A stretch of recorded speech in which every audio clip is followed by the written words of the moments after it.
Hey, what's up, guys? This is Team Hard Life Captain Alberto Zertuche here. I've got. I need to. Alright, guys, so for the drawings, drawing number 4 is for an S6 Raptor fully spooled. And we have sold 20 tickets. We have 5 left. The drawing number 5 is for an MXL. We've sold 23 of them. We have 6 tickets left. Drawing number 6 for the Steadfast Custom Rod. We have sold 10 tickets. We have 40 left. And drawing number 7 for the LX Raptor fully spooled is we've sold 9 tickets. We have 25 left. So again, guys, with these drawings, as soon as they sell out, we will set them up for a live video feed here on the YouTube channel. But I wanted to go ahead and address some issues that we keep running into. Gotta buy. I think I got a lot of stress on my mind. It's a nice day to go. Yeah, I gotta learn. I'ma call the whole team. And it's not really issues. It's questions, concerns, and or knowledge sharing. You know, one of the biggest things for me is the biggest changes I ever did, besides switching from, you know, single speed reels to the Avids, was one. The other big change was going from solid braid to hollow core. 2, but on that one, 2, switching from hollow core and mono top shots to straight hollow core. That has been a huge deal for us, because for us it was line capacity. When we first started using, you know, the 12-aughts and stuff like that, we didn't care about line capacity because we thought we were doing really good with, you know, the monos that we were using and stuff like that. You know, we really weren't in tune with the braid and what it could offer us. And because of that reason, we never got into it. But then as I got into the tackle shop and I started really dealing with the solid braids and what it could offer, and that was for line capacity, especially when I went from a 12-aught to an international 50, it was like, man, I need to be able to find a way to increase my line capacity while still holding a great weight for the pound test line that I was using. So by doing that, I went from 100-pound mono to 100-pound braid in the solid with a 100-pound mono top shot, because that was also the thing. We were also told that whenever you use solid braid or any braid, you need a mono top shot because the sand would eat it up. And we discovered that with the solid braid, yes. If you didn't use mono, man, you could pretty much kiss your leader goodbye within seconds of it being dropped. It was like cut off, and we would always pretty much get everything back up until right around where the leader was at. And so for us, it was a learning experience, and so we learned that we had to have the mono. Once we started putting the mono on there, we had a lot less cutoffs. We still had a lot of cutoffs. The evolution of our growing knowledge on spooling, line capacity, and stuff like that, you know, a few of the guys from the Galveston area are the ones that really opened my eyes to the hollow core. Because what they would do is they would use the hollow core as their top shot, you know, the last 15-20 feet. So that way, they said what it would do is when they would wrap around the pylons, they were able to pull those fish out without getting cut off. And I was like, what? I was like, that don't sound right. Like, that's what we use mono for here. He goes, no, bro, like, you need to try it. Like, that's what everybody does. And so I went up there, you know, a few months later or whatever, and I started watching everybody. And yeah, he was right. Everybody up there used hollow core for their top shots, because they would get around the pylons, they would pull them out, and I was like, wow, I was really impressed. Like, I was really impressed, and I was like, man, if it could do that for that, then why are we using mono at all? But still, I was still old school and thinking that no, you have to use the mono, because when you put hollow core braid out there, sand gets up in the braid and it cuts it off instantly and stuff like that. And it was a very old school way of thinking. You know, and obviously everybody starts somewhere, as did I. I was taught, you know, by old school cats that have been doing it longer than I've been alive by that point. You know what I mean? They've been, you know, 15, 20, 30 years of shark fishing.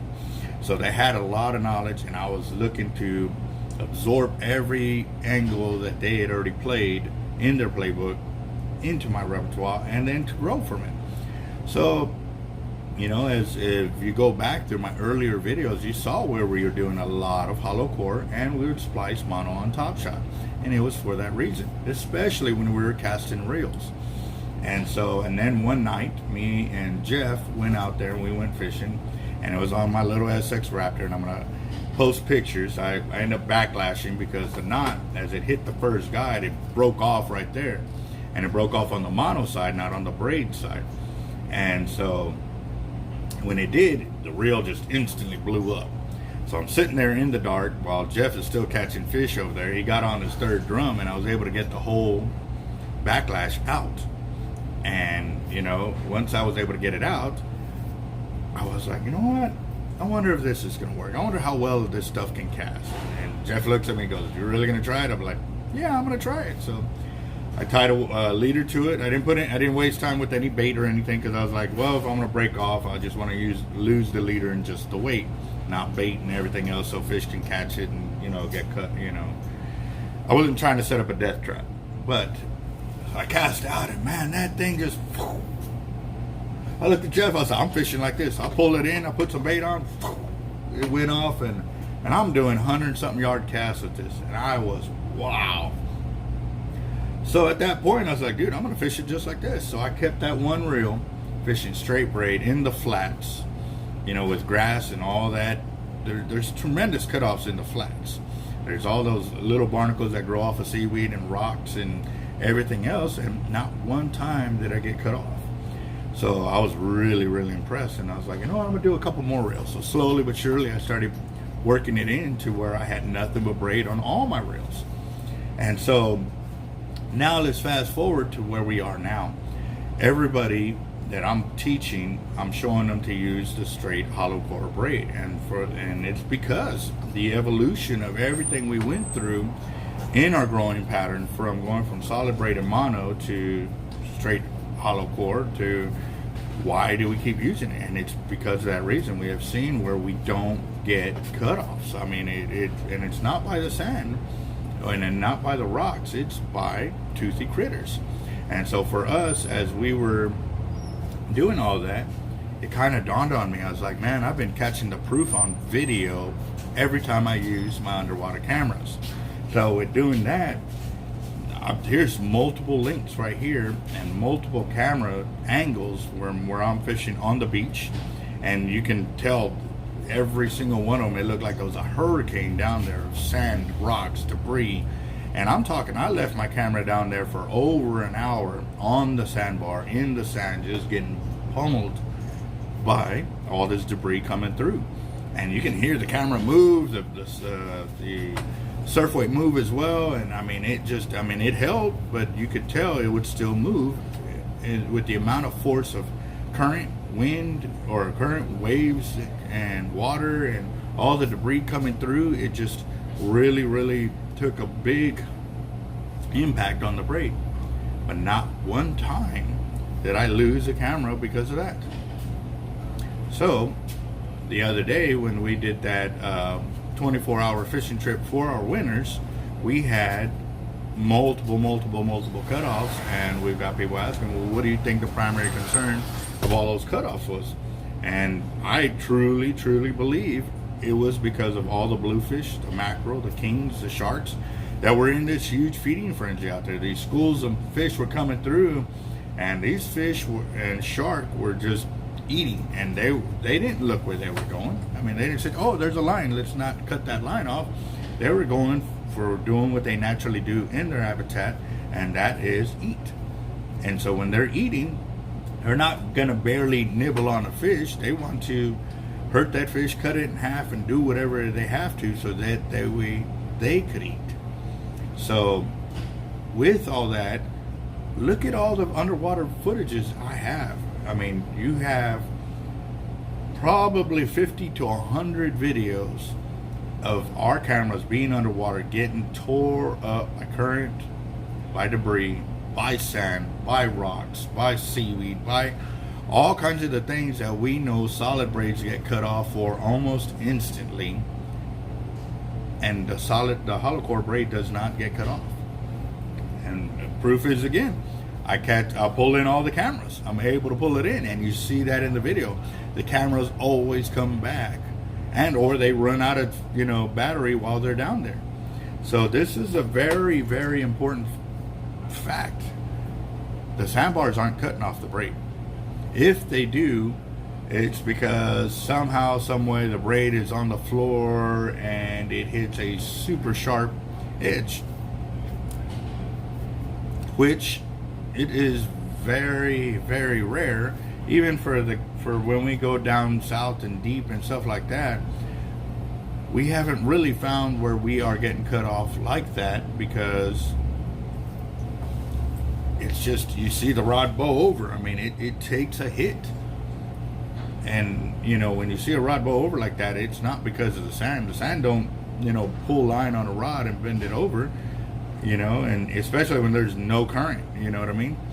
Now, when you do got all this video of all these fish coming through and this and that rod bow's over and then comes loose like that, you think, okay, he hit the line. But also, too, with this last video, and that was one of the things I was telling you, when you do get this braid on there, you need to be having your fingers on the line as you're reeling in to feel for any abrasion, to feel for any cutoffs or any twists in the line, so you know what's going on with your line every time you cast out and you pull back in. So this is very important for us, and this is something that I really wanted to share with y'all, so that way y'all got a heads up on it. We got a lot of research done, guys. It ain't just us saying, we want to sell more braid, so we're gonna sell more braid by saying it works the best. No, we're selling more braid because it's working. We've got all the proof in the cameras, and it's right there at your disposal, guys. We got tons and tons of video, and all of it. I mean, there's some times when it is crazy under there. It looks like category 5s under there. And not one time have any of our lines gotten cut off. So there you go, guys. A lot of knowledge getting spit right there, and a lot of it has already been on the channel time and time again. So, for us, it is always going to be looking for the knowledge, and sometimes we may miss it, but it always will come full circle, and that's why we're doing what we're doing with the library, for spooling videos, for casting videos, for fishing videos, because lines do change. We change what kind of reels we're using. We change what kind of tactics we're doing. Everything has a rhyme and a reason for what we do, and for what we do, we want to be very efficient at catching fish, releasing fish, and when part of the releasing fish is catching them in a timely manner, so that way they're not too exhausted when you do a catch and you got to release it. Because a lot of times it is mandatory that the fish survives afterwards, because you're in a tournament. These catch and release tournaments, a lot of them will disqualify your fish if it does not survive the release. So just food for thought, guys. All right. Also, too, coming up close, November 20th, we're trying to hit 15,000 subs. We're trying to give away 4 MXL Raptors that are $432 a piece, 4 Team Hard Life rods that are $429 a piece.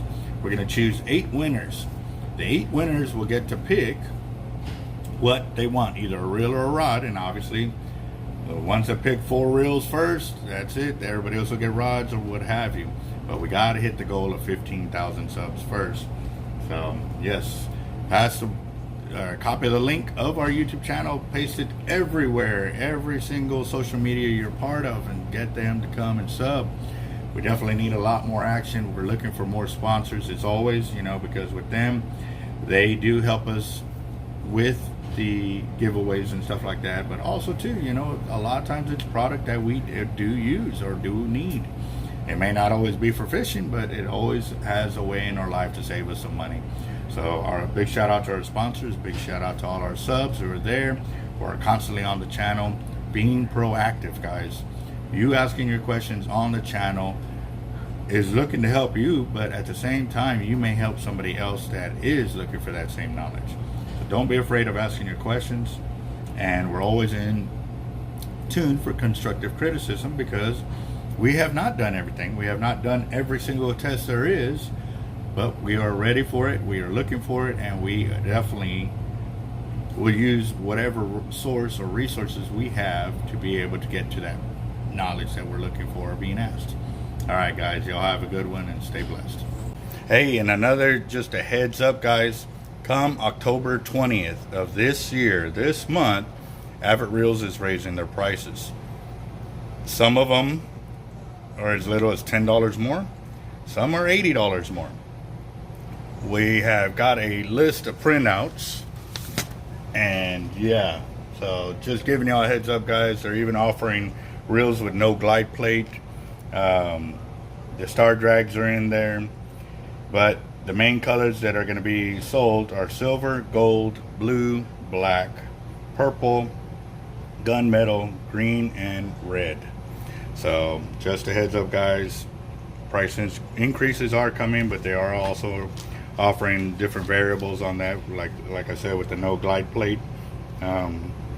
Yeah, I spent a couple of hours going through their dealer pricing and resetting it up so we can have a quick guide, and this one is like 9 pages long of how much pricing we're gonna have to relearn and or try to get a grip on. So just giving you a heads up on that, guys. It's coming. Avid Reels is increasing their prices. It's not by much, but it actually it's coming, and it's something that like I said, I've never heard of. I've been buying Avid Reels since 2006, and this is the first price increase I've ever heard of. So just a heads up.